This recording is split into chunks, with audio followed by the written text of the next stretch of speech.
안녕하십니까. 송국근의 혼소리 3월 8일 수요일 늦은 시간에 보내드리는 속보입니다.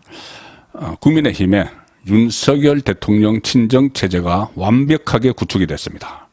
이번 전당대회를 통해서 또 소동을 벌이던 이준석은 몰락했습니다. 자, 오늘 전당대회에서 당대표로 선출이 됐죠. 김기현 당대표, 신임 당대표.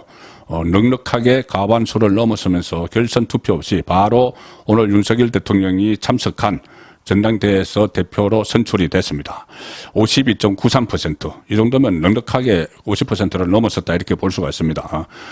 그리고 2위가 안철수 후보 23.37, 3위가 천하람 14.98, 4위가 한교안 8.72 이렇게 됐는데 2위 안철수 후보보다 더블 스코어 이상으로 넉넉하게 앞섰습니다.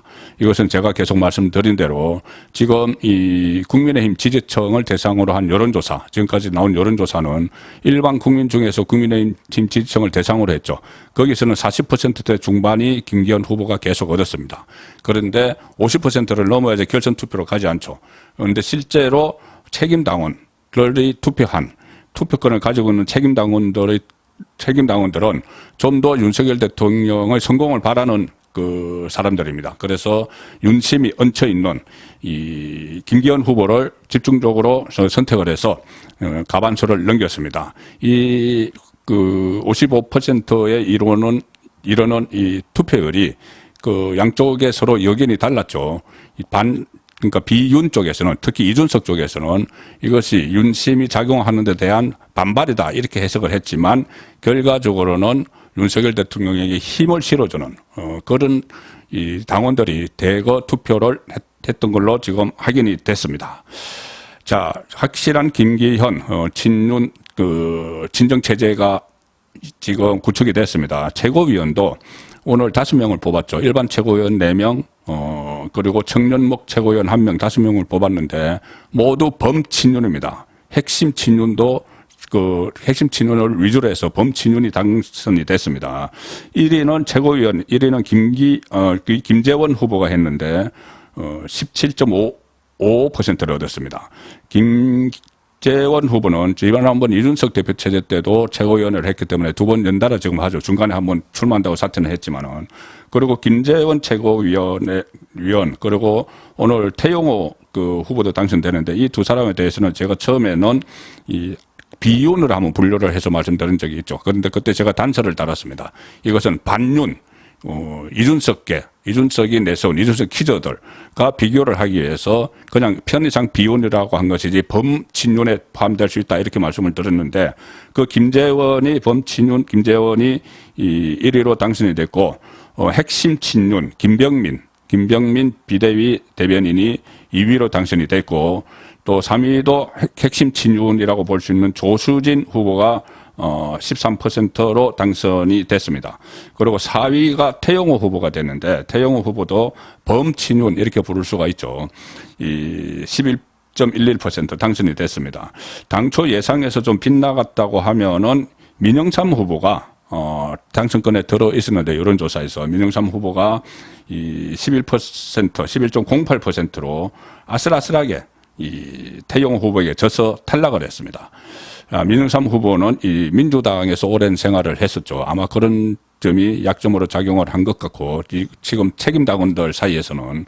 그리고 태용호 후보는 얼마 전에 제주 합동연설회 때 그때 이준석과 이준석의 따르는 사람들은 제주 4.3 사건에 대해서 칭송을 하고 4.3 사건 유가족들도 만나고 했죠. 그런데 태용호 후보는 그때 4.3 사건은 김일성의 지시였다 이렇게 말해서 논란이 벌어졌는데 결국은 이 책임당원 쪽에서는 일부 책임당원 쪽에서는 그 말에 호응을 하는 그런 모습이 됐습니다. 그래서 어쨌든 최고위원 범친윤 일색이 됐습니다.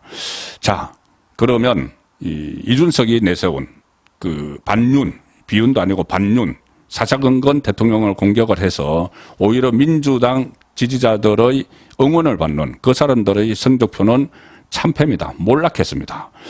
천하람 6만 몇 표를 얻어서 14.98% 계속 그 이야기가 나왔죠. 한계가 10% 초반대다. 그것은 다 이준석 쪽이다. 이준석이 당원 모집을 하면서 들어온 이준석 의 표다. 그래서 딱 거기에 멈췄습니다. 14.98% 천하람. 그리고 천하람 부분에 대해서는 이준석 국민의힘 전 대표가 어제 이렇게까지 이야기했습니다. 그제 이야기했네요. 그제 이 투표율이 엄청나게 높게 나오니까 이렇게 이야기했습니다. 방송에 나와서 이준석 참 예지력이 떨어진다. 정무적 판단력이 없다는 생각이 드는데 CBS 라디오 김현정의 뉴스에 출연해서 우리는 그러니까 천하람은 벌써 2주 전부터 결선 투표로 들어갔다. 결선 투표에 준비해 들어갔다는 이야기죠. 2위를 할 거다. 그러면서 안철수를 앞설 거라는 이야기죠. 이 김기현 후보 캠프 쪽에서도 흘러나오는 얘기인데 천하람 후보가 2위를 하는 게 거의 확실하다는 식으로 얘기가 나오고 있다. 자, 이렇게 장담을 했지만은 오늘 처참하게 몰락을 했습니다. 겨우 14.98%를 얻었습니다. 그리고 사회자가 그 천하람 후보 2위는 희망사항 아니냐 이렇게 물었을 때 현실이라고 본다. 100% 확신한다. 이렇게 이야기했지만 지금 한참 쳐져서 3위에 머물러서 추락을 하는 그런 상황이 됐습니다. 그리고 최고위원 경선에서도 이준석이 밀었던 그 후보들은 참패를 했습니다. 꼴찌에서 1, 2, 3위를 보면은 꼴찌에서 1위가 이 정미경 후보, 꼴찌에서 2위가 허은하 후보, 꼴찌에서 3위가 김용태 후보입니다. 자, 정미경 후보는 지금은 뭐 중립이라고 이야기하지만은 한때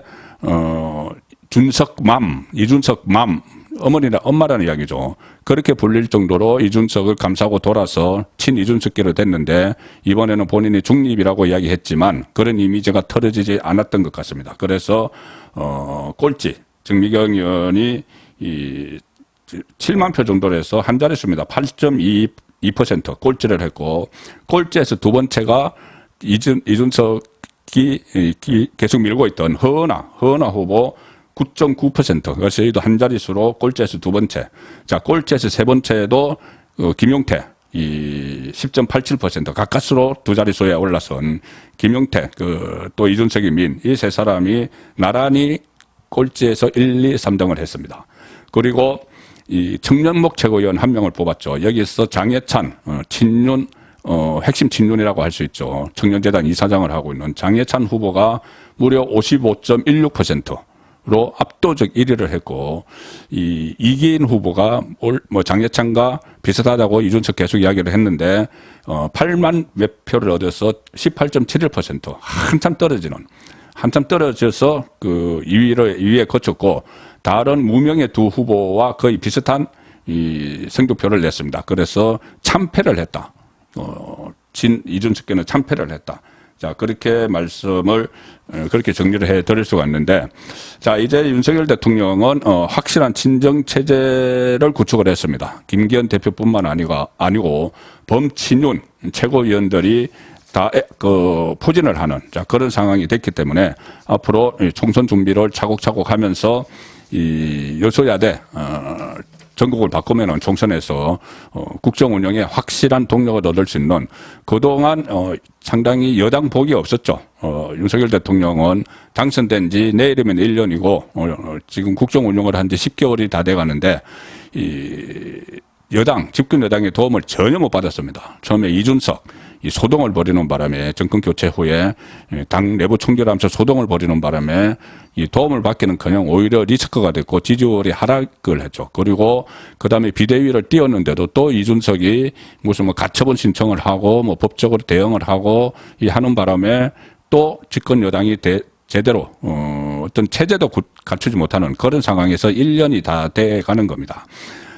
그런데 이제 그 상황에 저도 윤석열 대통령은 3대 개혁, 그리고 한일 관계 개선, 이런 획기적인 정책들을 쏟아내고 있죠. 그러면 김기현 대표 체제로에서 아무리, 물론 여소야대라서 상당히 어렵지만은 일단은 당과 대통령실이 일사불란하게 가는, 자, 그런 모습은 갖췄다. 이렇게 평가가 됩니다. 그래서, 사실상 윤석열 당이 탄생을 했다. 저는 그렇게 표현을 해 드리겠습니다. 자, 이준석. 무슨 천하용인 이런 말을 또 지어냈죠. 천하람, 허은하, 김용태, 이기인 이렇게 해서 천하용인 이런 말을 지어냈고 이준석은 심지어 본인이 영화 벤허를 후보를 이야기했습니다. 본인이 영화 주인공 배너이고 배너가 끄는 네 마리가 말이 끄는 마차. 그래서 이 네 명의 후보를 네 마리 말이다 이렇게까지 표현을 했죠. 그래서 기세등등했지만 결국은 다 몰락을 했습니다. 말 네 마리가 한꺼번에 곤두박질을 치면서 이준석은 낙마를 하는 그런 상황을 빚었죠. 지금 뭐 이준석계 이러지만 뭐 저는 이준석계가 있다고는 생각하지 않고 몇 사람들이 그렇게 이준석에 편성을 해서 이 민주당 지지를 받으면서 응원을 받으면서 보수정당 안에서 활동을 하고 있는데 이 세력이 조기에 패족이 된 아예 가문이 폐쇄된 그런 참담한 결과 성적표를 받았습니다. 그리고 이준석의 정체 분석력 바닥이란 것이 또 드러났죠. 한 치 앞도 내다보지 못하는 뭐 천하람 100% 확신한다, 현실이다, 그냥 희망사항 아니다 이렇게 했는데 처참한 그 성적표를 받았죠. 자, 그래서 이준석의 한계가 확실히 드러나서 뭐 1월에 이 당원권이 회복되더라도 4월 총선, 내년 4월 총선을 앞두고 본인의 입지는 거의 없어지는 것 아닌가, 그런 생각이 듭니다. 대신에 이준석 때문에 고생을 했던 윤석열 대통령은 집권 여당의 확실한 진정체제를 구축을 했습니다. 송국근의 혼술이었습니다.